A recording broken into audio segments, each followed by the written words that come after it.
ซองบึงเขียดมันห้องพวกแก้วอยู่เทิงหัวบ่อนนอนข่อยนี่บ่แม่นบ่อนนอนดอกบ่อนห้องหับแขกฟังดูนี่คำมาแล้วออกมาห้อง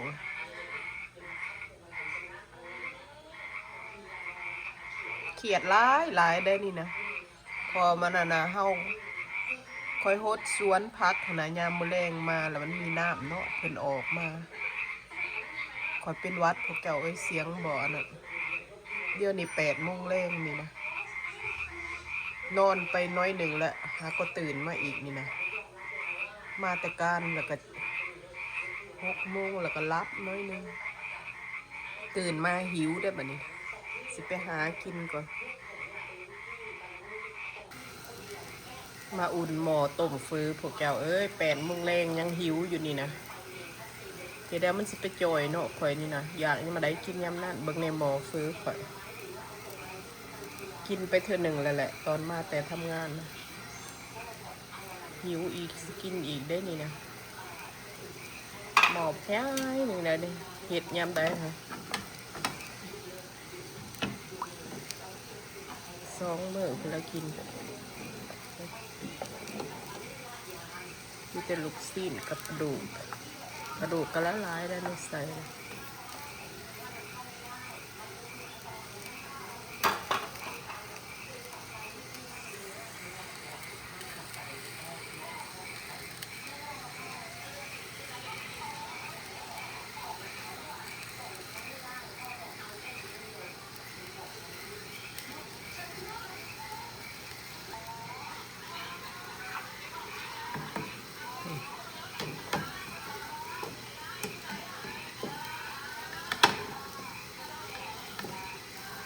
กระดูกโคย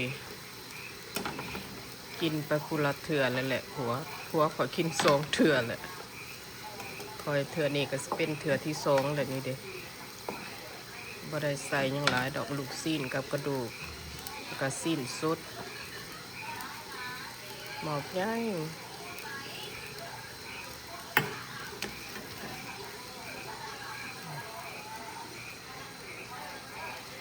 กินเป็น10 คนกับเบิร์ดนี่นะ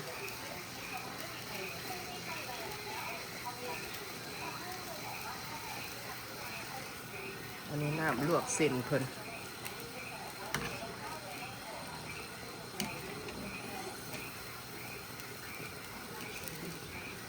กำลังฝดแซ่บเลยฟื้อลาวเฮ็ดสไตล์ลาวเลย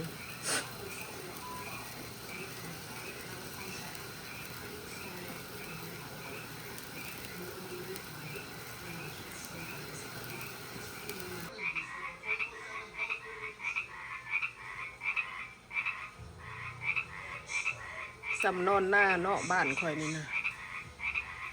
มีแต่กบกับเขียดห้องยามกลางคืนกลางเว้นหันนกสมสื่อว่าเป็นบ้านสวนอีดีได้นอนปันอยู่บ้านเฮาได้พวกแก้วมวน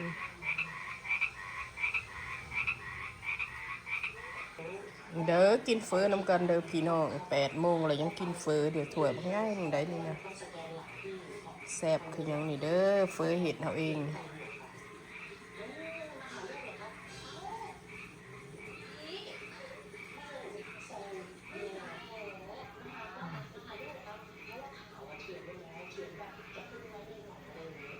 โอเคไปกินก่อนปิดตาแซ่บเด้อใส่กระดูกหลายมัน